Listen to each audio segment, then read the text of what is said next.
Bəli, mən Quliyev Atalin Əvəzoğlu 1985-ci ildə Ağdam rayonu Çullu kəndində anadan olmuşam. 1993-cü ildə düşmənlərimizin bəli Qarabağda gedən müharibə ilə bağlı iyul ayının 16-sında bu kənddə didərgə düşmüşük. Bu gün də şükürlər olsun ki, torpaqlarımız işğaldan azad oldu. Allah şəhidlərimizə qəni-qəni rəhmət eləsin. Bəli, Cənab Prezidentimizin o dəmir yumruğunun ətrafında xalqımız ordu ilə birləşdi. Cənab Prezident o döyüş əmrini orduya yox, elə bir 10 milyona vermişdi. Bəli, şükürlər olsun. Bugün həm torpaqlarımız işğaldan azad olunub.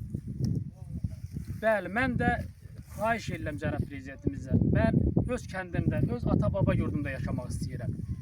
Bu ulu öndərimizin vəsiyyəti idi ki, siz öz ata-baba yurdunuzda yaşayacaqsınız. Bəli, şükürlər olsun. Torpaqlarımız işğaldan azad olunub. Cənab Prezident də ata vəsiyyəti yerinə getirən liderdir, dünya şöhrətli liderdir. O da ata vəsiyyəti yerinə yetirəcəkdir. Bəli, biz öz ata-baba yurdumuzda yaşayacağıq. Ona ümid edirik. Buradan Cənab Prezidentə kömək istəyirik.